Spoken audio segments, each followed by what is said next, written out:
Salve a tutti, io sono Antonio e vi ringrazio per essere qui a seguire questo breve corso sull'utilizzo di YouTube.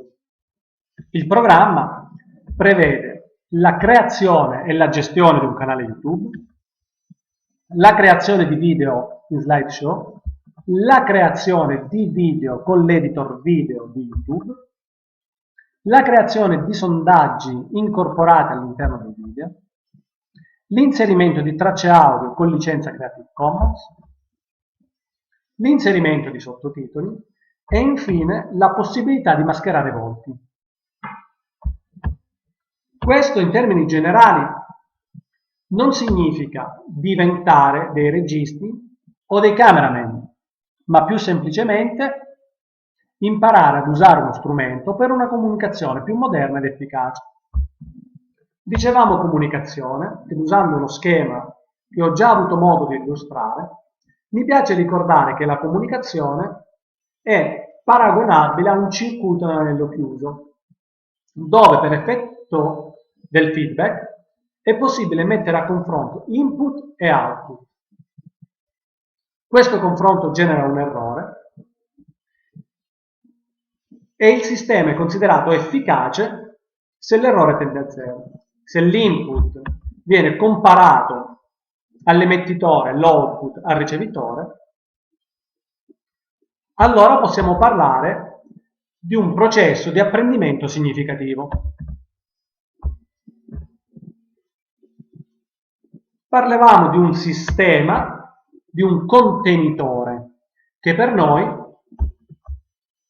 è nello specifico proprio il canale di YouTube. Ma entrare nel mondo di YouTube significa inevitabilmente parlare di un account di Google. Questo perché effettivamente Google,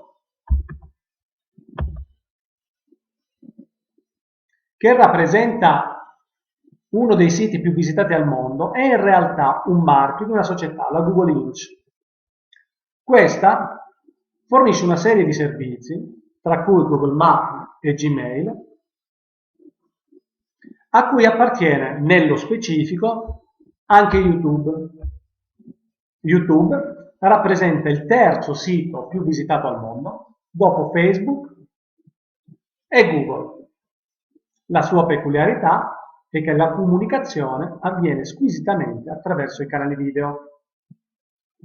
Ciò che però in realtà pochissimi sanno è che di YouTube esiste una sezione educational divisa in scuola primaria, secondaria, università e apprendimento permanente. All'interno di queste sezioni è possibile trovare video realizzati con licenze Commons che possono essere utilizzati e rielaborati all'interno dei nostri video.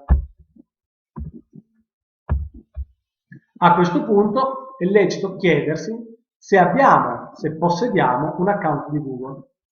La risposta è tipicamente sì, specie se siamo in possesso di uno smartphone che si avvale di sistema operativo Android, perché ancora una volta è bene precisare che Android è un sistema operativo di proprietà di Google Inc. Fatti questi chiarimenti, non resta che iniziare a lavorare con i video. Buon lavoro!